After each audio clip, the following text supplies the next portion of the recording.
सबको सुन के जाएंगे, पूरी रात यहाँ रहेंगे और जरूरत पड़ी तो दूसरा दौर कर देंगे, दूसरा दौर नहीं हुआ तो तीसरा दौर कर देंगे। संपत सरल जी रात भर अपने साथ है, सुबह इनकी ट्रेन है, इनको नागदा तक छोड़ के आ जाएंगे। मैं फिर से शुरुआत करता हूँ, क्योंकि चूंकि अभी इस कवि सम्मेलन में आवश्यकता है हास्य की, और सभी लोगों की मांग पीछे से भी आ रही है। मुझे क्या सिर्फ सामने वालों को नहीं, पीछे वालों की बात का भी ध्यान रखना पड़ता है। मैं आपके सामने ऐसे शख्सियत को यहाँ पर हास्य सम्राट, जो कि देश का सबसे बड़ा हास्य सम्राट है और जिसकी कलम तीनों रंगों में लिखती है, उसकी कलम की शाही में 3 रंग होते हैं, केसरिया, सफेद और हरा। उस कवि का नाम होता है जानी बैरागी। और भाइयों एक बात बता दूं, देश के अंदर 5728 हास्य कवि हैं, लेकिन ये 5728 हास्य कवि जहां पर खत्म हो जाते हैं, वहां से जानी बैरागी शुरू होता है। जोरदार तालियां जानी बैरागी के लिए।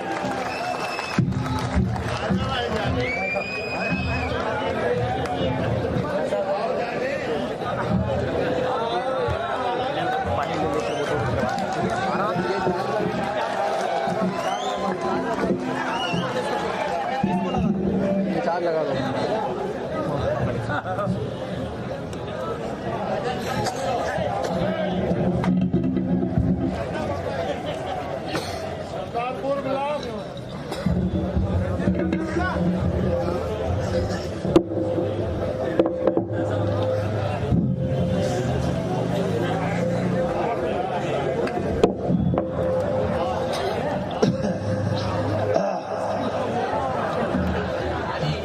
देखो ऐसा है कि कुल मिलाकर के बात यह है कि बात कुछ भी नहीं है, इतना लोट नहीं लेना है अपने को, बहुत सामान्य रहना है और बिल्कुल सामान्य सी ही बात है। यहाँ बहुत बड़े लोग बैठे हुए हैं और हमारे जिला अध्यक्ष महोदय बैठे हुए हैं, ब्लॉक अध्यक्ष और तमाम लोग, कांग्रेस कमेटी के लोग यहाँ पर बैठे हुए हैं। और ये इसलिए बैठे हुए हैं क्योंकि बैठने की व्यवस्था है, इसलिए बैठे हुए, खास बात नहीं है इसमें, तो अपने को लोट नहीं लेना, बैठे हुए ही हैं अपन तो। और अपन तो अभी, हालांकि ये ईश्वर की कृपा है कि 3 प्रदेश में बैठे हुए हैं। तो भैया कह रहे थे कि ऐसा मामा जी चले गए, मामा जी नहीं चले गए, मामा जी छोड़ो, तुम मामा जी के साथ साथ राजस्थान में बुआ जी चली गई।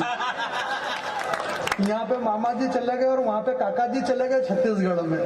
तो ये क्यों चले गए, बात ये नहीं है, अपने को बहुत सहज भाव से रहना है। हमें संपत भाई साहब मेरे बड़े हैं, श्रद्धेय हैं और मुझे बहुत प्यार करते हैं ये, और हालांकि इनको करना चाहिए क्योंकि नहीं, मैं हूँ भी इस काबिल, एक बात बता रहा हूँ तो। पर ये अलग बात है कि कई बार क्या होता है कि ये मेरे से करे और इनको मालूम ही नहीं पड़े और मैं दूसरों से कर रहा हूँ, और इसी चक्कर में लफड़े हुए इस देश के, क्या मालूम नहीं पड़ रहा है कि कौन किससे कर रहा है। तो ऐसा कुछ भी नहीं है। मैं भैया, अब मैं तो गाता भी नहीं हूँ, मैं तो सिर्फ बोलता हूँ, है ना, तो मैं सिर्फ बोलूंगा, इसलिए इको बिल्कुल खत्म कर दो, इको खत्म कर, बिल्कुल प्लेन कर दो इसको, बेस बढ़ा दो, बेस बढ़ा दो, मर्जी पड़े, जो बढ़ाए वो बढ़ाओ, मेरे को कोई दिक्कत नहीं। आपका माइक बहुत शानदार माइक है, बहुत शानदार। मैं ऐसे एक भी शब्द का प्रयोग नहीं करूंगा जिससे आपकी आत्मा को ठेस पहुंचे, किसी को भी ठेस पहुंचे। इस देश के अंदर मंच पे लोगों को यही तमीज नहीं है। संपत जी, मैं आपसे एक निवेदन करना चाहता हूँ, हमारे कई कवि बूढ़े हो गए यार, बूढ़े हो गए, परंतु उन्हें पता नहीं, इस मंच पे आते ही नेताओं को गाली देंगे, नेताओं ने यह कर दिया, फलाने ने यह कर दिया, माइक खराब है। अरे यार, तुम इतने बड़े कवि हो, तुम्हारे एक शब्द से अगले आदमी की रोजी रोटी खत्म हो रही है, तुम ऐसे शब्द का प्रयोग कर रहे हो, ये अच्छा है कि गलत है ये तो सबको मालूम है। आप ऐसे शब्द का क्यों प्रयोग कर रहे हो यार? माँ सरस्वती ने आपको बोलने के लिए अधिकार दिया। हमारे राणा साहब ने कहा कि भाई वो हमसे कह रहे हैं कि वंदे मातरम बोलो और ये बोलो और मत बोलो, भाई जिसकी मर्जी पड़ेगा जो बोलेगा। आप कोई किसी को इतना लोड लेने की जरूरत नहीं। हमारे दादा कुंवर जावेद साहब को आपने सुना, इन्होंने बताया कि ये 22 देश की यात्रा करी है इन्होंने, और 24 में एक भी देश की यात्रा नहीं करी मैंने इसलिए नहीं करी क्योंकि मैं अक्सर घर पे ही रहता हूँ। भैया बड़े कभी दिल्ली, बम्बई, बेंगलोर, हैदराबाद जाना, कहीं कहीं जाते रहते हैं, मैं कहीं भी नहीं गया। मैं मेरे घर से सीधा यहीं आया हूँ और यहाँ से वापस मेरे घर चला जाऊंगा। नहीं अपन 10-10, 20-20 दिन इधर उधर रोते फिरो, क्या मतलब है? अपन इधर उधर घूमते फिरो अपने घर के सामने, फिर दूसरे घूमते फिरे, क्या मतलब है?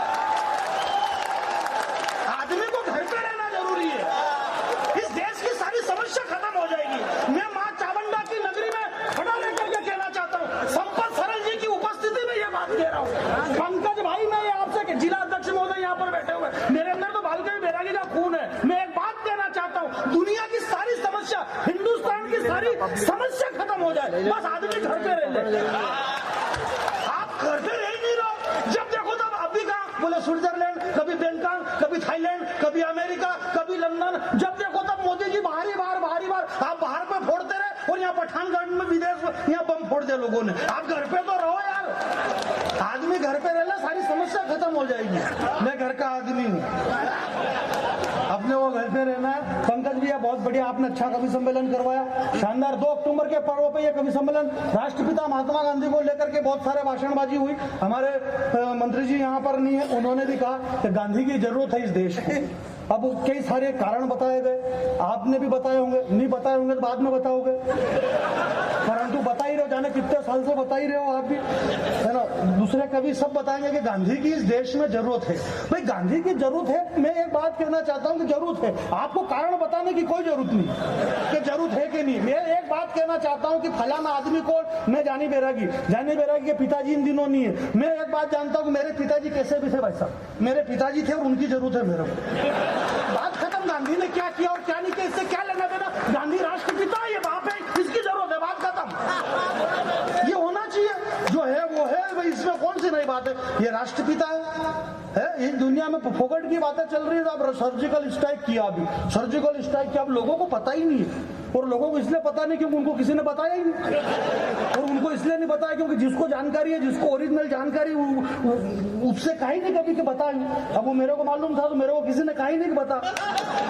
ये पंकज भाई ने कहा कि जरा बताओ, तो मैं बता रही हूँ। सर्जिकल स्ट्राइक किसने किया आपको पता है? आप पढ़े लिखे लोग बैठे हुए, मैं तो पढ़ा लिखा आदमी नहीं हूँ, ये पंकज जी सारे पढ़े लिखे लोग, प्रोफेसर है, डॉक्टर है, सब कुछ पढ़े, मैं पढ़ा लिखा नहीं हूँ। हालांकि ये पढ़ लिखे भी करा इन्होंने भी कुछ नहीं, वही कर रहे जो मैं कर रहा हूँ, काम ये भी वही कर रहा है जो मैं कर रहा हूँ, और कई बार तो अच्छा कर लेता हूँ और भी पढ़े लिखे से। क्या मतलब है, ज्यादा पढ़े लिखे भी क्या कर लेंगे, कुछ भी नहीं हो रहा पढ़े लिखे से, है ना। परंतु बात यह है कि आदमी का शिक्षित होना जरूरी है, परंतु शिक्षित से ज्यादा उसका दीक्षित होना जरूरी है। हमें दीक्षित होना जरूरी है सर, हम दीक्षित ही नहीं है भाई। सर ये सारी चीजें छोटी मोटी बातें क्या है, लोगों को जानकारी नहीं है। सर्जिकल स्ट्राइक किया अभी मोदी जी ने, सर्जिकल स्ट्राइक किया। अरे यार, दुनिया में इस पृथ्वी पे पहला सर्जिकल स्ट्राइक दुश्मन के घर में जाकर के मार करके आना, आज से 17 लाख साल पहले इस हिंदुस्तान के अंदर पहला सर्जिकल स्ट्राइक किया था हनुमान जी ने, जो कि लंका में हुआ था पहला सर्जिकल स्ट्राइक। आप गिनते जाना कितने सर्जिकल, लोगों को पता ही नहीं भाई, ये बहुत पहले हो चुका है। वासुदेव श्री कृष्ण कहते हैं कि हे अर्जुन, इस सृष्टि के ऊपर कुछ भी नया नहीं हुआ। जी भाई साहब, जी भैया,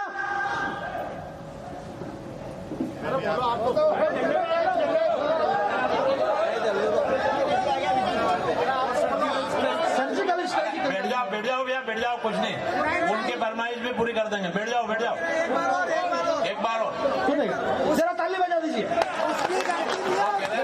वो कह रहा अम्बेडकर जी के बारे में, अम्बेडकर जी के बारे में, अम्बेडकर जी हमारे वो है प्रेरणा स्रोत है, सबके बारे में बोला जाएगा और वो जरूरी भी है। वैसे बात का आगे दौड़ते उसकी गलती नहीं है, उसके घर पे अच्छी बात की बोल लीजिए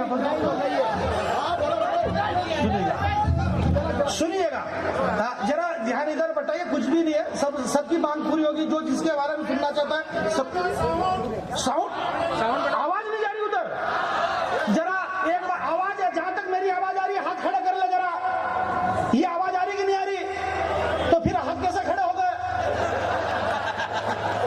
यार, ऐसे कैसे कर रहे हो आप? आवाज आ रही है, माइक बहुत अच्छा माइक है, साउंड की शानदार आवाज है यार, इतना बढ़िया साउंड है। आज से 17 लाख साल पहले, 17 लाख साल पहले जब नैमिषारण्य वन के अंदर सूत जी महाराज ने 88,000 ऋषि महात्मा को एकत्रित करके जो सत्यनारायण भगवान की कथा का विधान बताया था, तो उस विधान के लिए जिस माइक की जरूरत पड़ी थी वो ये वाला माइक था। ये बहुत पुराना माइक है, बहुत शानदार माइक है, ऐसे माइक से कवि सम्मेलन सफल होते हैं। जरा ताली बजा दीजिए, बहुत बढ़िया, शानदार। मैं अब एक कविता, मेरा मूड आपने खराब कर दिया। देवास के अंदर कवि सम्मेलन, बहुत अच्छे कवि सम्मेलन होते हैं। मैं छोटी सी कविता सुना रहा हूँ, इसके बाद तो शुभम जी को सुनाएंगे, संपत भैया को सुनेंगे। सुनिएगा कविता, सुनिएगा कि जीत के जश्न में हम इतने फूल गए।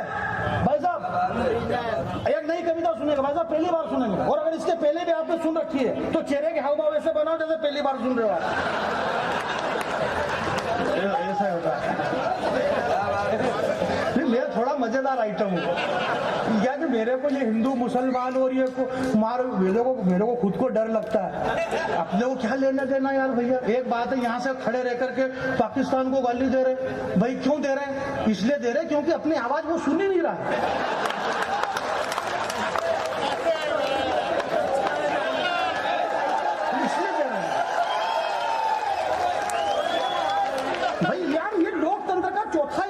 साहित्य लोकतंत्र का चौथा स्तंभ है। इस मालवे से कविता का जन्म हुआ है। ये मालवा की भूमि है। दुनिया में कविता, बहुत सारे लोग कहते हैं संपत भैया बोले उधर बोले यार मालवा में कविता नहीं सुनी जाती है। इंदौर, उज्जैन, रतलाम, देवास, मंदसौर, नीमच, उस बेल्ट में, मालवा के बेल्ट में कविता नहीं सुनी जाती है। मालवा के बेल्ट में उन बेवकूफों को यह पता नहीं कि दुनिया में कविता की अगर उत्पत्ति हुई है तो इस मालवा से हुई है। इस मालवा में अगर कविता नहीं सुनी जाएगी तो कहीं नहीं सुनी जाएगी यार। क्षिप्रा मैया के तट पर बैठ करके बाबा कालिदास ने दुनिया का सबसे बड़ा महासाहित्य मेघदूत इसी क्षिप्रा मैया के तट पर लिखा हुआ था। इसमें ताली बजाने का कोई रोल नहीं है। उन्होंने यहाँ पे क्यों लिखा? क्योंकि वो यही रहने वाले थे। तो खास बात नहीं है इसमें। एक बात, कविता यार मालवा में नहीं सुनी जाएगी तो कहाँ सुनी जाएगी? महाकवि कालिदास जी ने मेघदूत को मालवा प्रांत को मालव प्रांत लिखा है। मालव प्रांत। आप विद्वान लोग बैठे हुए हैं, बुद्धिजीवी लोग हैं, मेरी आवाज मंच पे बुद्धिजीवी लोग बैठे। बुद्धिजीवी का मतलब आप समझते हैं ना, जिनकी बुद्धि में छोटे छोटे जीव पड़ जाते हैं। महाकवि कालिदास जी ने मालवा को मालव प्रांते, इति मालवा प्रांते, मालव को मालव प्रांत, मालव का मतलब होता है माँ लव, उसमें माँ हिंदी है और लव अंग्रेजी है। माँ लव, माँ और लव, जो बातें जिस तरह से इस देश के अंदर प्रचारित की जा रही है साहब, आप मुझे 10 मिनट 20 मिनट का समय दीजिए। मैं बहुत कुछ कहना चाहता हूँ और बहुत कुछ इसलिए कहना चाहता हूँ कि बहुत वो तो मेरे को मालूम है, समय तो है ही सही, समय है और मैं बहुत बोलूंगा। हमारे पंकज भैया जबरदस्ती भावुक हो रहे थे मेरे छोटे से निमंत्रण पे। हमारे देश के इतने बड़े कवि संपत सरल जी आ गए, जावेद साहब आ गए और जानी बेलागी आ गए। आपको इतना भावुक होने की जरूरत थोड़ी है। जिसने जितने पैसे मांगे इतने दे दिए तो आ गए, इसमें कौन सी बड़ी बात है? ये तो रोज का काम है हमारा। आप तो पैसे दे दो, अमिताभ बच्चन आ जाए, क्या बात कर रहे हो? और पहले इलाहाबाद से अमिताभ बच्चन आए कि नहीं आए? और चुनाव भी लड़ा कि नहीं लड़ा उन्होंने?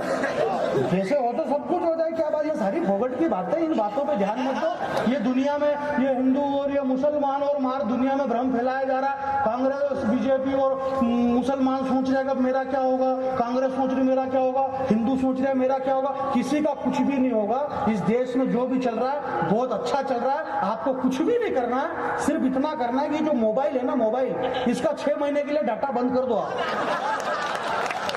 कुछ भी नहीं हो रहा है देश में, जबरदस्ती की बातें फैलाई जा रही है। ये हिंदू मुसलमान, यार आप पुराने लोग बैठे हुए हैं, मेरे पिता तुल्य बैरागी जी यहाँ पर बैठे हुए है ना, पिता तुल्य हैं। एक बात बताइए, ये तो आपको पता है कि सबसे ज्यादा झूठ यही बोला जा रहा है। कवि सम्मेलन शुरू होते से ही मेरे बड़े भाई साहब पंकज जोशी जी बैठे हैं, मेरी छोटी बहन बैठी है, मेरे बड़े भाई साहब बैठे हैं, ये मेरे बड़े भैया हैं। ये सबसे बड़ा झूठ है और ये इस मंच पे बोला जाता है। मैं ऐसे कोई झूठ नहीं बोलता हूँ। मेरे कोई भाई बहन नहीं, फोगट की बात है। ये क्या मतलब है? ये कहाँ रहते हैं, ये कहाँ रहते हैं, मैं कहाँ रहता हूँ, मेरा बात का यूं होता फिरता था इधर उधर। कोई किसी के भाई बहन नहीं है, फोगट की बात है। रात की 12-1 बज गई, मेरी बहन यहाँ पे क्या करे? मेरी बहन इधर उधर रात की 12-1 बजे रोती फिर मेरे जियाजी चमड़े तोड़ दे बाहर बाहर। मेरा कोई भाई बहन नहीं। आप मस्त रहिए। ये सारी फोगट की, आप मस्त रहे। शेक्सपियर को आपने पढ़ा होगा सर, आप पढ़े, शेक्सपियर को आपने पढ़ा होगा, नहीं पढ़ा तो भी आप हाँ कर लो, उससे अपना स्टेटस मेंटेन होता है। क्योंकि हम शेक्सपियर को पढ़ के स्टेटस मेंटेन कर रहे हैं, हम चेतन भगत को पढ़ करके हमारा स्टैंडर्ड मेंटेन कर रहे हैं। इस देश में चेतन भगत को पढ़ना है लोग। यार कभी थोड़ी देर के लिए भगत सिंह को भी पढ़ लिया करो।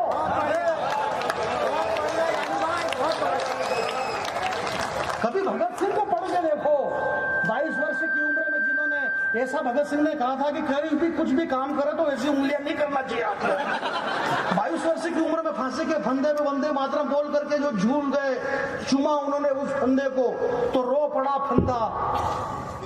जब भगत सिंह जी को चढ़ाया गया होगा तो शायद वो फंदा भी रोया होगा। मैं एक ऐसी कविता आपके बीच में खड़ी करना चाहता हूं मेरे भाई, आप बहुत बड़े लोग सामने बैठे हुए, इन लोगों को आप क्यों सुन रहे हैं?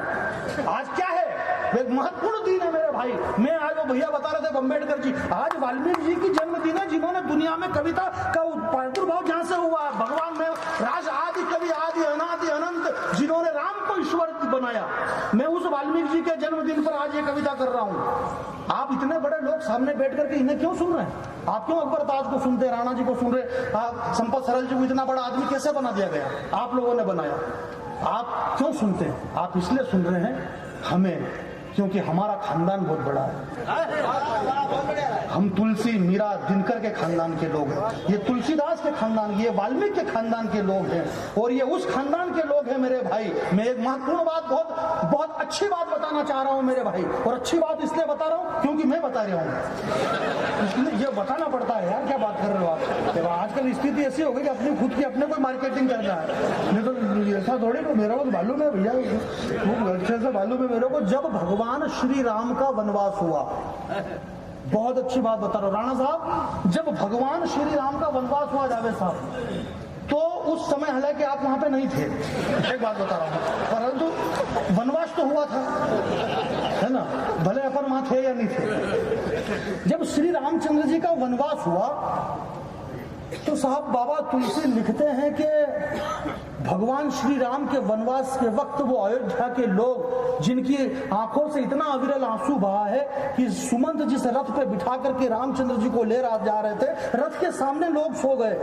भू जल पावक दुनिया सृष्टि, नवचर गगनचर थलचर, सारी दुनिया रोने लगी कि राम को वनवास में नहीं जाने देंगे हम, राम को वनवास नहीं होना चाहिए। राम के वनवास के वक्त सारी सृष्टि रोने लगी थी। वही राम जब 14 वर्ष के वनवास से वापस अयोध्या आए, और उन्हीं श्री राम ने माता जानकी का वनवास दिया, 14 वर्ष के लिए जानकी जी को वनवास दिया, सीता का वनवास हुआ। उस वक्त अयोध्या में एक भी व्यक्ति खड़ा नहीं हुआ, किसी ने ये नहीं कहा कि सीता जी का वनवास नहीं होना चाहिए।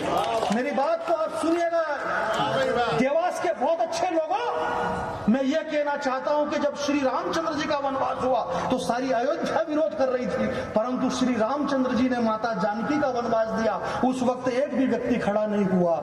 जाको रघुनंदन टार देत है, वहां को देत फिर शरण कौन, जिसे राम त्याग देता है उसे दुनिया में फिर कौन शरण देगा। उस वक्त तमसा के तट पर एक बूढ़े महर्षि ने आवाज लगाई कि हे बेटी तू मेरी शरण में आ जा, जिसे राम ने त्यागा उसे शरण देने वाला दुनिया का पहला आदि कवि वाल्मीकि था। और उस वाल्मीकि की जयंती पे मैं आप सबको प्रणाम, जरा एक बार दोनों हाथ खड़े करके तालियां बजाइए। आप वापिस जल्दी से नीचे कर लो, आज आप जल्दी।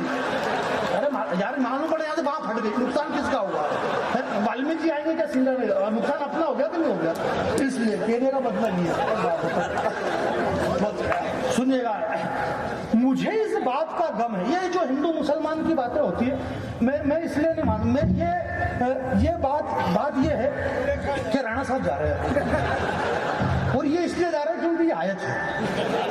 बाबा तुलसी ने कहीं ये भी लिखा कि भूजल पावक गगन समीरा, पंच तत्व देह शरीरा, 5 तत्वों से मिलकर के ये शरीर बना है, और उस 5 तत्वों में एक तत्व हमारे अंदर जल है। हो सकता है राणा जी को जल की प्रॉब्लम हो रही है शरीर के अंदर, राणा जी जानना भी जरूरी है, कोई बात नहीं। मैं बस आप मुस्कुराते रहे, हंसते रहे। पंकज भैया, मेरा ये मानना है कि जिसे हंसना नहीं आता है उसे कुछ भी नहीं आता है। जो वासुदेव कृष्ण कहते हैं कि हे अर्जुन, जो मुस्कुरा नहीं सकता, जो हंस नहीं सकता, वो लड़ नहीं सकता। अगर फंदे को चूमा होगा बाबा भगत सिंह, चंद्रशेखर आजाद, भगत सिंह, उन लोगों ने भी, तो शायद हंसते हंसते उस फंदे को चूमा होगा। जो हंस नहीं सकता वो कुछ नहीं कर सकता। शेक्सपियर कहते हैं जो दूसरों को हंसाता है वो कभी स्वर्ग में नहीं जाता है, बल्कि वो जहां जाता है वहीं स्वर्ग बना लेता है। बहुत बढ़िया क्या ये शेक्सपियर ने नहीं, मैंने खुद ने कही अपनी, मैं खुद ही कहता हूँ आजकल, क्योंकि शेक्सपियर से अपनी कोई जान पहचान नहीं है, और हालांकि जान पहचान आपकी भी नहीं है उससे, परंतु ठीक है। सुनिए भाई, क्या एक आप पुराने लोग बैठे भाई साहब, पंकज भैया, आपके टाइम पे आपके एक फिल्म आई होगी, ये जो हिंदू मुसलमान क्या है इस देश के अंदर जबरदस्ती वायरल की जा रही बातें। चाचा जान, मैं एक बात बता रहा हूँ भाई साहब, पठान साहब क्या सबके लिए ये सारी जड़ खत्म हो जाएगी कहने में एक मैसेज था, पर मैसेज इतना तगड़ा था यार। एक फिल्म आई बहुत साल पहले, आवाज नहीं हो तो मेरी कम है। जानी भाई उधर आवाज नहीं जैसे उधर आवाज नहीं है। आगे रह जाओ। अरे भैया मेरी भाई साहब जोर से बोल के क्या कर लेंगे? मैं धीरे धीरे बोलता हूँ। आदमी धीरे बोल करके भी 10 साल तक देश का प्रधानमंत्री रह गए मनमोहन सिंह जी। क्या बात कर रहे हो आप? बोलने का तरीका सही होना चाहिए तो 10 साल तक प्रधानमंत्री रह जाए आदमी। जोर से बोलने से क्या हो जाएगा? ये जोर से ऐसा कुछ भी नहीं है। अब आ रही है आवाज? अब आई। अब तो आएगी सही, क्योंकि अब मैं बोल रहा हूँ। वो तो पहले मैं खुद ही नहीं बोल रहा था। माइक पहले ठीक था। ये बात क्या हुआ कि फिल्म आई सर, उस फिल्म का नाम था अमर अकबर एंथोनी। यही है ना? देखो अब मैं कह रहा हूँ कि इस देश में किस बात के झगड़े हो रहे हैं साहब? क्यों झगड़ रहे हैं इस देश में? ये हिंदू मुसलमान सिख ईसाई सर कुछ भी नहीं है। आप खाली वो कहने में फिल्म है, परंतु हमारी दृष्टि कवियों की और आम आदमी की दृष्टि में बस यही तो फर्क है कि कवि किस दृष्टि से उस चीज को उसके को देखने का तरीका। मैंने साहब अमर अकबर एंथोनी देखी, आपने भी देखी, हिंदुस्तान की 125 करोड़ जनता ने वो मूवी देखी, परंतु एक मैंने भी देखी, हम कवियों ने देखी, और हमने उसको इस ढंग से देखी कि फिल्म का नाम अमर अकबर एंथोनी। अमर यानी हिंदू, अमर यानी हिंदू, अकबर यानी मुस्लिम, एंथोनी यानी क्रिश्चियन। उसमें 3 कलाकार, एक अमिताभ बच्चन थे उसमें, एक उसमें ऋषि कपूर से मेरा काम नहीं पड़ा कभी, जान पहचान भी नहीं थी, एक विनोद खन्ना थे। विनोद खन्ना से हमारा काम पड़ता रहता था। वो बंबई में जनता की पुकार वगैरह के प्रोग्रामों में मंच पर चीफ गेस्ट के रूप में आते थे।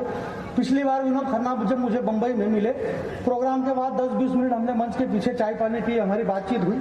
2-3 महीने बाद विनोद खन्ना साहब बीमार हो गए, भगवान के घर चले गए।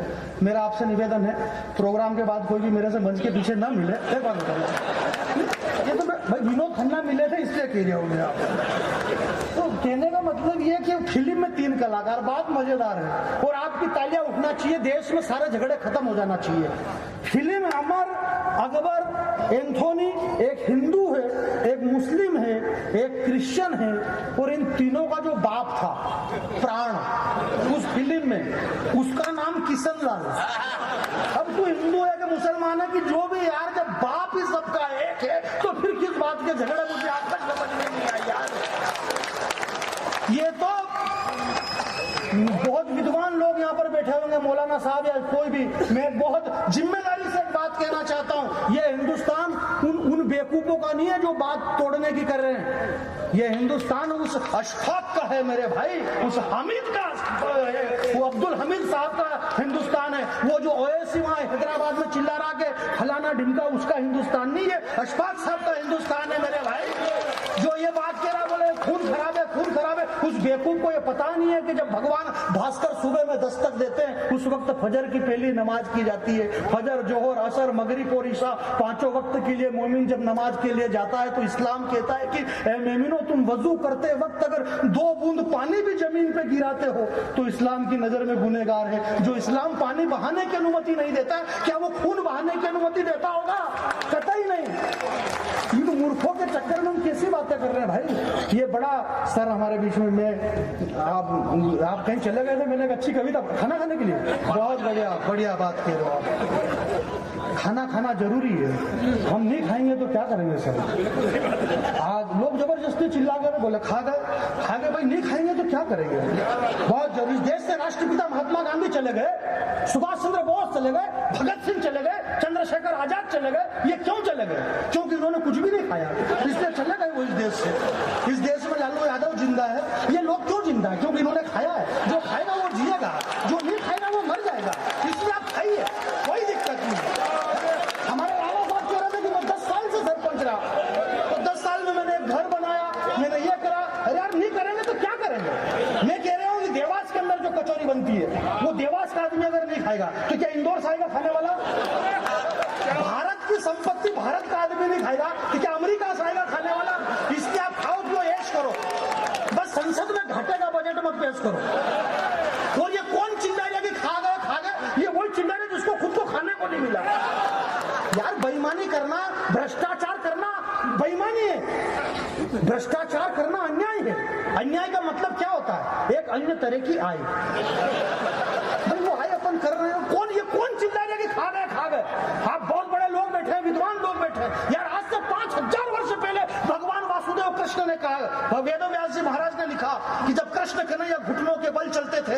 माँ यशोदा ने कन्हैया से कहा, बोले कान्हा मुंह खोलो मिट्टी खाते हो।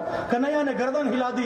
माँ ने कहा, बोले कन्हैया मुंह खोलो मिट्टी खाते हो। बचपन में जब नन्हे कन्हैया ने अपना मुंह खोला तो योग शक्ति से वो योगेश्वर बन गए, और अपना मुंह खोला तो मुंह के अंदर उन्होंने पृथ्वी, पाताल, तल, तलातल, महातल, भूतल, रसातल, सतलोक, तपलोक, वैकुंठ लोक, भूलोक, भर्गलोक, स्वर्गलोक, तीन लोक। ताली नहीं बजाना मैं ये कह रहा कि भगवान कृष्ण बचपन में पूरी दुनिया खा गए तो कोई दिक्कत नहीं। बोले ये खा गए, ये खा गए, ये बहुत पहले से चला गया खाना पीना, कोई आज से चला गया क्या?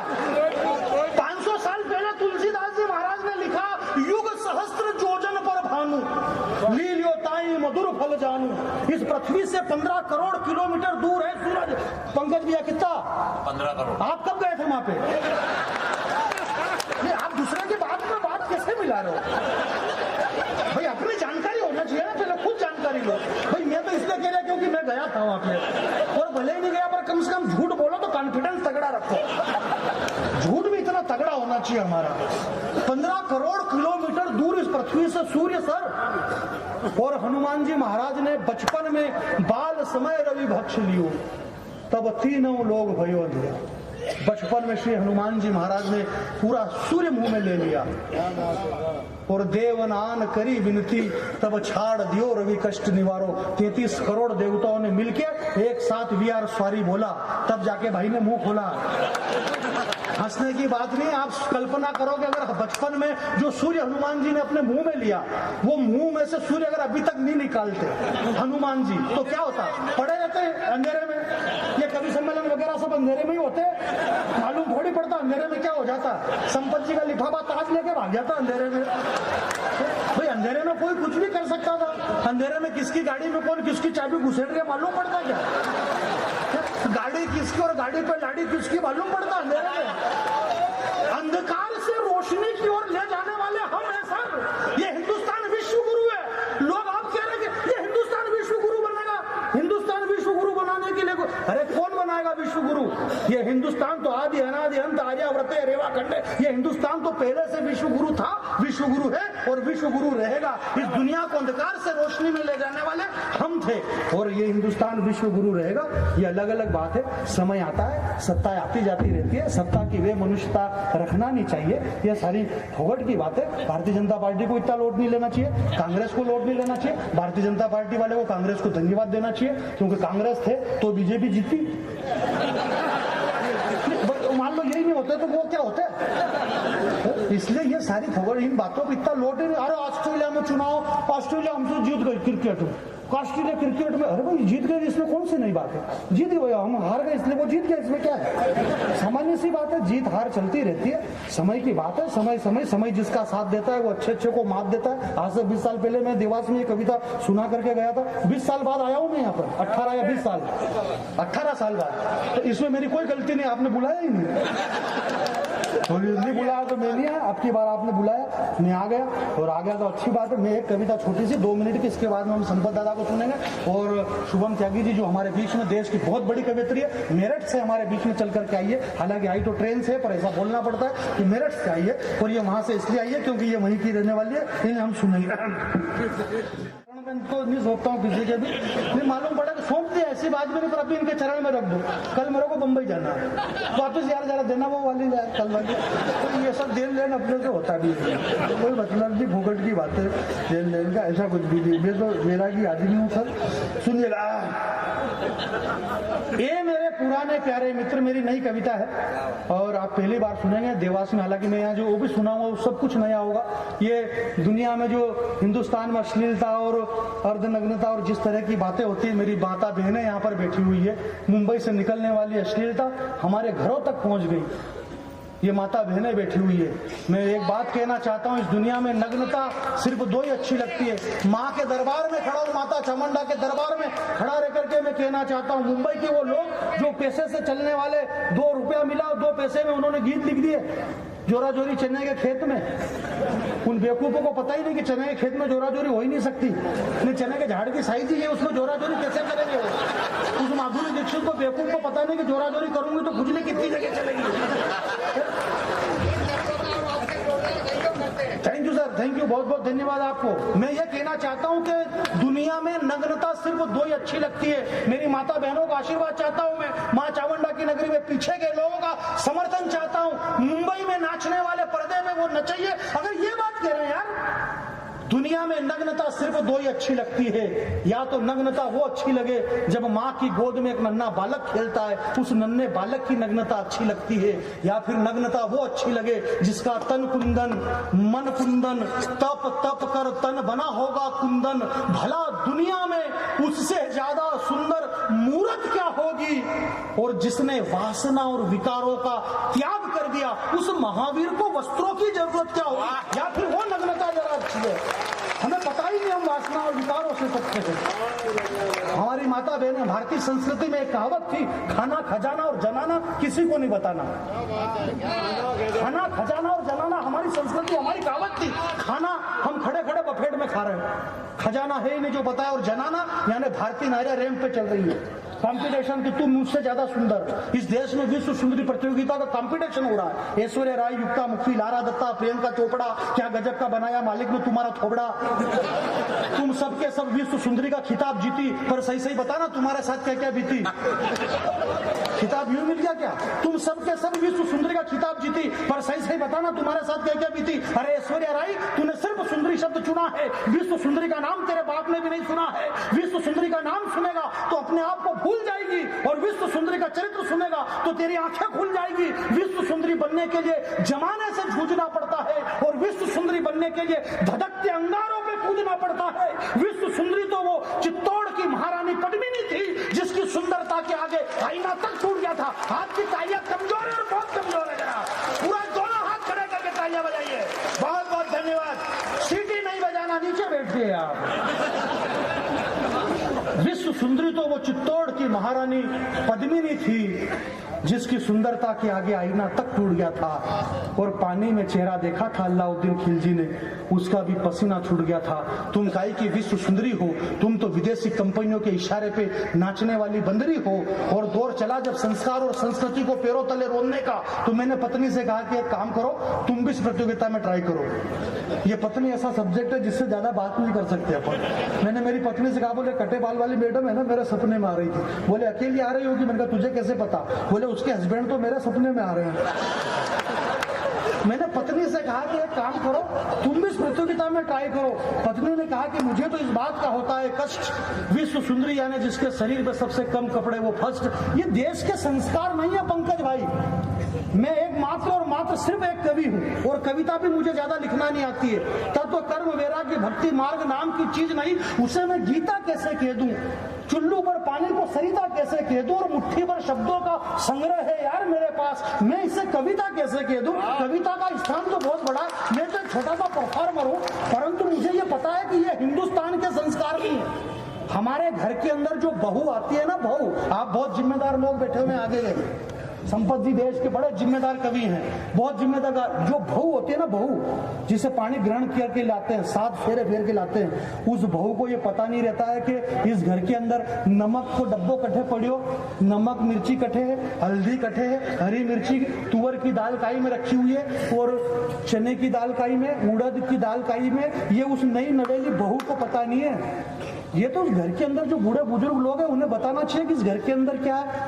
अब यार कल परसों जो सोनिया गांधी हमारे हिंदुस्तान की बहू है, उसे थोड़ी पता कि कौन सा आइटम कहाँ पे रखा हुआ। ये तो पुराने लोग बताए, इस घर के देवर जेठ उन लोगों की जिम्मेदारी है, और हम बहू के पीछे पड़ा हुआ। इस देश की परिस्थिति देखना मैं एक बात कहना चाहता हूँ, और इतनी महत्वपूर्ण बात कहना चाहता हूँ। संपत भाई साहब, मैं आपकी जिम्मेदारी में एक बहुत अच्छी बात कह रहा हूँ, और बात में ये कह रहा हूँ कि बात कहने के लिए खांसना पड़ता है, क्योंकि जिम्मेदारी की बात है ये, और ऐसी जिम्मेदारी की बातें मैं बहुत कम करता हूँ, यदा कदा कर लेता हूँ। सुनिएगा कि तू विश्व सुंदरी बनने के लिए, मेरी माता बहनों के लिए मैं कह रहा था कि विश्व सुंदरी तो वो चित्तौड़ की महारानी पद्मिनी थी, और दौर चला जब संस्कार और संस्कृति को पैरों तले रोनने का, तो मैंने पत्नी से कहा कि एक काम करो, तुम भी इस प्रतियोगिता में ट्राई करो। पत्नी ने कहा कि मुझे तो इस बात का होता है कष्ट, विश्व सुंदरी यानी जिसके शरीर पे सबसे कम कपड़े वो फर्स्ट, इसलिए इस देश को विश्व सुंदरी प्रतियोगिता के लिए करोड़ों रुपया नहीं खोना चाहिए और देश में विश्व सुंदरी की जगह झांसी की रानी बनाने की प्रतियोगिता होना चाहिए। ये देश झांसी की रानी का है भाई, ये हिंदुस्तान तात्या टोपे साहब का, ये महाराणा प्रताप का देश है, ये हिंदुस्तान महाराणा प्रताप का देश है मेरे भाई। 2 कोड़ी के आतंकवादी क्या हमें डराएंगे? पाकिस्तान से आने वाले पाकिस्तान हमें क्या डरा देंगे? आतंकवादी बम फोड़ रहे हैं, बम बम बम कैसे बम फोड़ देंगे भाई? बम फट गया तो मीडिया वाले को इतना लो और वो बम फटा वहां पे जयपुर में बम फटा, बेंगलोर में दिन भर मीडिया बम फटा। भाई इसमें कौन सी नई बात है भाई? बम फटा ना, क्यों फटा? वो बम था तो फट गया। उस बम से पूछो पहली बात कि तू क्यों फटा, उस बम से पूछो कि तू क्यों फटा। उस बम की प्रॉब्लम यह है कि वो बम बोल नहीं सकता भाई, बम के मुंह में जुबान नहीं है। और मान लो अगर वो बम बोले तो सुनेगा कौन भाई? बम बोले तो कौन सुने? और अगर मान लो किसी ने सुन लिया तो वो बोलने जैसा नहीं बचेगा। और अगर मान लो वो बम बोलता तो देवास के बहुत अच्छे लोगों, शायद वो बम बोलता तो कहता कि मुझे इस बात का गम है कि मेरा नाम बम है। मैं जब जब भी फटा हूं, खुद की नजरों में घटा हूं। मैं हर बार 40 मिनट के अंदर मेरे पास एक लाइन कविता की जो मैं सौंप रहा हूं अभी। शायद आप कितना कविता से प्रेम करते हैं। शायद वो बम बोलता कि मुझे इस बात का गम है कि मेरा नाम बम है। मैं जब जब भी फटा हूं, खुद की नजरों में घटा हूं। मैं हर बार यूं ही छला गया हूं। बिस्मिल के हाथ से निकला और हिजबुल के हाथ चला गया हूं।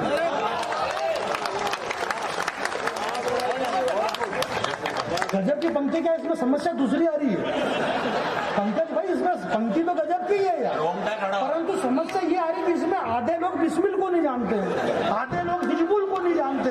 बम बेचारा बीच में फंस गया। अब वो बस फंस गया तो दोनों का दबाव पड़ा, इधर से बिस्मिल का, इधर से हिजबुल का। बम फट गया। और जो लोग बिस्मिल साहब को जानते हैं उनका हिजबुल से क्या लेना देना, और जो हिजबुल को जानते हैं उनका बिस्मिल साहब से क्या लेना देना। ये फोकट की मैंने आपसे क्या कहा, मैं एक बात बड़ी जिम्मेदारी से कह रहा हूं। रात के अंधेरे में एक गली में, सुनसान गली में 2 पति पत्नी निकले, बुजुर्ग थे दोनों पति पत्नी। कुछ आतंकवादी मिले साहब उन्होंने माउजर निकाला और उस बुजुर्ग आदमी के सर पे रख दी पिस्तौल। बोले ये बताओ कि तू हिंदू है या मुसलमान। उसने कांपते हुए कहा कि मैं मुसलमान हूं। एक कविता सुनाऊंगा, बहुत अच्छी बात कह दी मैंने। उस आतंकवादी ने उस बुजुर्ग से कहा, बोले ये बता कि हिंदू है कि मुसलमान। उसने हाथ जोड़ के कहा, बोले मैं मुसलमान हूं। बोले मुसलमान है तो कुरान की आयत सुना। उसने कांपते हुए आयत सुना दी, ओम भूर्भुवस्वः तत्सवितुर्वरेण्यं भर्गो देवस्य धीमहि धियो यो न प्रचोदयात्। उस आतंकवादी ने कहा, बोले तुम जा सकते हो। थोड़ी देर दूर जाने के बाद उसकी पत्नी ने उसके पति से कहा, उस बुजुर्ग से, कि अगर इन आतंकवादियों को यह मालूम पड़ जाता कि ये कुरान की आयत नहीं गायत्री मंत्र है तो ये हमें गोली मार देते। उस बुजुर्ग व्यक्ति ने जो बात कही, साहब यहाँ देवास के बहुत अच्छे लोगों आप आशीर्वाद देना। उसने कहा कि इन मूर्खों ने अगर ढंग से कुरान पढ़ी होती तो क्या ये आतंकवादी होते?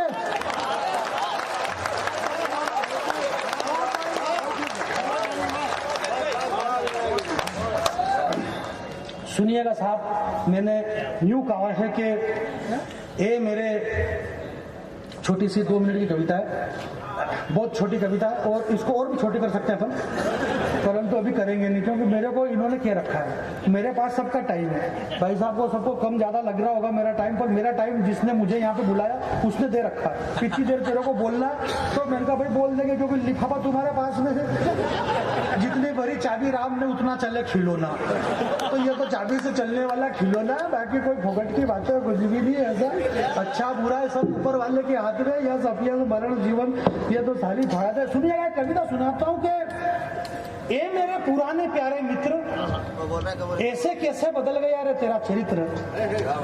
तू भूलने का इतना आदि कैसे हो गया है। यार तूने शायद पुरानी ढंग से नहीं पढ़ी, इसीलिए जिहादी हो गया है। मैं कविता पूरी कर जाऊंगा मेरे दोस्त, सुनिएगा। मैंने इस कविता को बहुत कम सुनाता हूँ, यदा कदा सुना देता हूँ, और यदा कदा इसलिए जहाँ पे अच्छे सुनने वाले लोग होते हैं तो मैं इस कविता को सुना देता हूँ, वरना तो ऐसी अच्छी कविता है बहुत कम सुनाई जाती है। आप बहुत अच्छा सुन रहे हैं, और आप इसलिए अच्छा सुन रहे हैं क्योंकि आप सुनने के लिए आए हैं। बहुत सारे लोग तो इसलिए भी बैठे हुए हैं क्योंकि भाई साहब बैठे हैं तो अपने को भी बैठना है। कई सारे लोग इसलिए भी बैठे हैं कि जो दूसरों की गाड़ी पे बैठ के रहे हैं, जब तक वो नहीं उठे तब तक वो नहीं उठ सकता क्योंकि चाबी उसके पास में गाड़ी की। कई सारी बातें हैं, परंतु फिर भी आप अच्छा सुनिए, आप हंसते हुए सुनिएगा।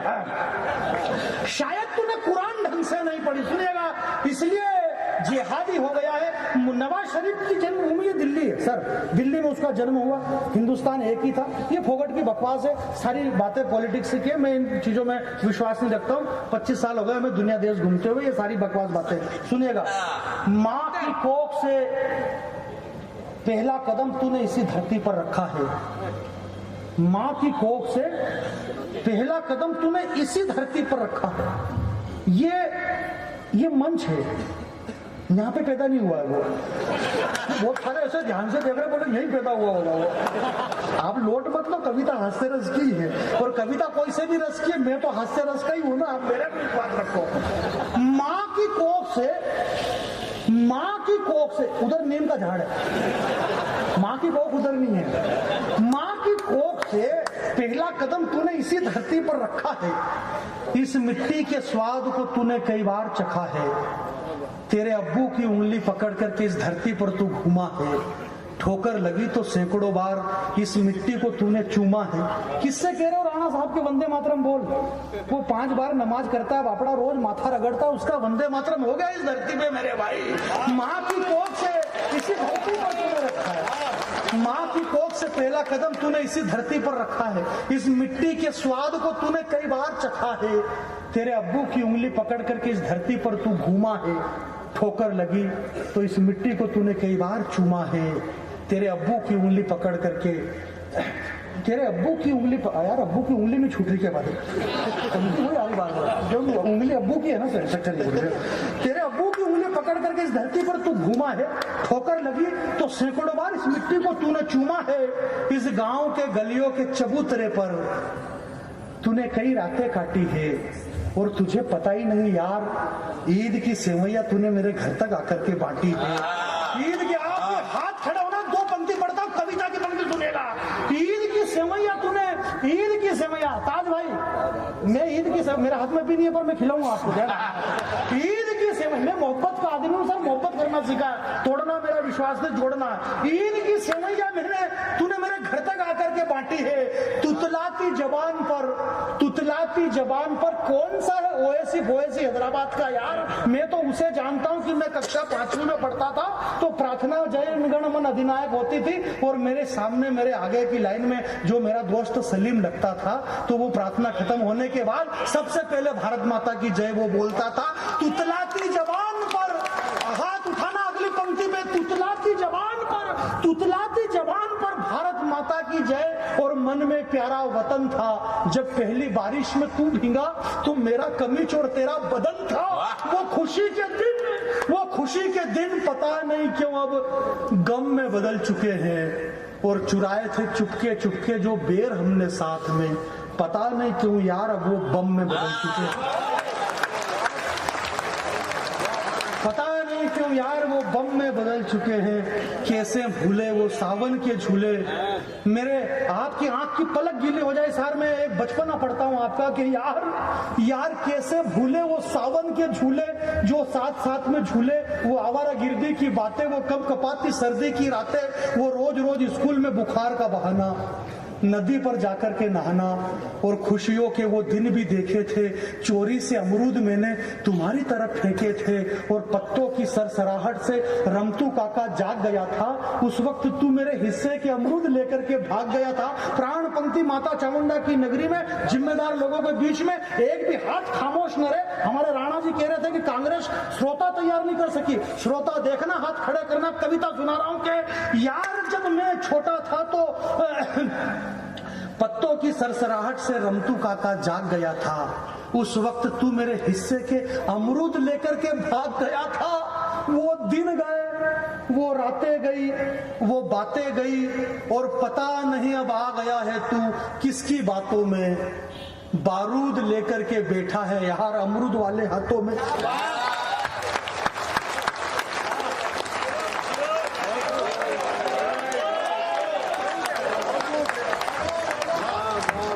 हम लश्कर तोयबा को नहीं जानते हैं सर, ये हिजबुल फिजी हिजबुल लश्कर वश्कर नहीं जानते। हम तो उस सलीम को जानते हैं जो मेरी गाड़ी चलाता है, मैं उस अनवर को जानता हूँ, मैं उस सलीम को जानता हूँ, मैं उस अमजद को जानता हूँ जो मेरे घर के पास रहता है। यार पता नहीं वो बारूद लेकर के बैठा है। उम्र में तू कितना छोटा था, तेरी मौसी के घर से ही तो लौटा था, और जब तू बीमार पड़ा था तो छूट गए थे तेरे हाथों के गिल्ली डंडे, वो उछलना कूदना वो हथकंडे। तब मेरे दादाजी ने डाले थे तेरे गले में ताबीज और गंडे। मेरे घर वालों ने तेरे नाम पर कितना संताप किया था यार। मेरी माँ ने तेरे नाम पर कई बार महामृत्युंजय का जाप किया था। अभी भी जिंदा है। 4 पंक्ति से मुझे विदा करना। देवास के बहुत अच्छे लोगों, आप शायरी के लोग हैं, आप कविता के लोग हैं यार। यहाँ सैकड़ों बार इसी मंच पे कभी राहत इंदौरी साहब से लेकर के यहाँ बड़े बड़े कवियों ने यहाँ पे कविता करी है। एक 4 लाइन सुनना मुझे विदा करना के अभी भी जिंदा है, अभी भी जिंदा है वो तेरा मेरा गांव। ताज भाई जावेद साहब, अभी भी जिंदा है वो तेरा मेरा गांव। जिंदा है आज भी वहां नीम पीपल और मोरसली की छांव। जिंदा है आज भी वहां सारे रिश्ते नाते। जिंदा है आज भी यहाँ जुम्मन शेख और अलगू चौधरी की बातें। आज भी जिंदा है, सुनिएगा, आज भी जिंदा है जुम्मन शेख और अलगू चौधरी की बातें। पंकज भैया आपका काम तो नहीं पड़ा वो अलगू चौधरी से, कभी पढ़ा क्या? बचपन में पढ़ा, बचपन वहां पर। बाकी समस्या है जब अपन बड़े हुए तो अलगू चौधरी चले गए। अभी भी जिंदा है वो तेरा मेरा गांव, जुम्मन शेख और अलगू चौधरी की बातें है। सांझ ढले पीपल तले, तुलसी की गिरवा के नीचे दीपक जले। कच्ची पक्की दीवारों पर संजा की बनी हुई आकृति, पग पग पे बिखरी जहां प्रकृति। सांझ ढले संजा के गीत गाती बच्चियां, तेरी बंदूक की आवाज से डर जाएगी। और मत फैलाओ यार ये बारूदी धुआं, अपने गांव की तितलियां मर जाएगी। मत फैलाओ यार अपने गांव की तितलियां मर जाएगी। तेरे आने की उम्मीद में अभी भी कागा बोलता है नीम के पेड़ पर। प्राणों को पुतलियों में लिए हुए पिताजी बैठे होंगे खेत की मेड़ पर। सुनहरी धूप निकली है गांव में पापी बदन सेकने के लिए, और कंठ में प्राण लिए हुए माँ बैठी है कल मुहे। एक बार तेरा मुंह देखने के लिए, एक बार तेरा मुंह देखने के लिए, एक बार पूरा सदन दोनों हाथ खड़े करके, दोनों हाथ खड़े कर ले आप, जोरदार तालियां बजाए, तालियों में तब्दील करे। ये जो प्रोग्राम जिला शहर कांग्रेस कमेटी ने यहाँ पर करवाया, पंकज है, मनोज भाई साहब यहाँ पे विराजमान है। मनोज भाई साहब और मनोज भाई साहब के तमाम कार्यकर्ता, मनोज भाई बुरा मत मानना, मनोज भाई साहब अकेले ने नहीं करवाया, सब ने करवाया ना। हाँ, अकेले के चक्कर में तो फिर वापस अपन अकेले रह जाएंगे, क्या मतलब है? अपने को सबको साथ में ले, भले अपने को पता है कि सारा माल पानी आप दोगे, ये अलग बात है। ये हमको भगवान सर, हमको 25 साल हो गए रोते रोते ये काम कर, परंतु फिर भी सबको साथ लेके चल रहा है। मुखिया मुख सो चाहिए खान पान को, एक मुखिया मुख सो चाहिए। कबीरदास जी कहते हैं खान पान को एक मुखिया मुंह जैसा होना चाहिए कि खाए अकेला पर सारे अंगों को सबको एनर्जी मिलती रहे। तो पेमेंट भले आप धीरे से 1 लाख रुपए दे दो, परंतु सबका नाम रहे। सब लोगों ने बहुत अच्छा प्रोग्राम किया। आपने कौन क्या कहेगा इसकी चिंता मत करना भैया। भाई साहब बहुत बहुत धन्यवाद, बधाई, शानदार आपके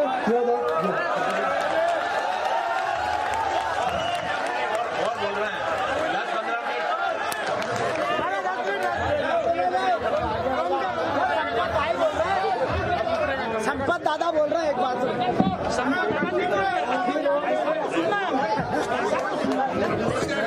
हमें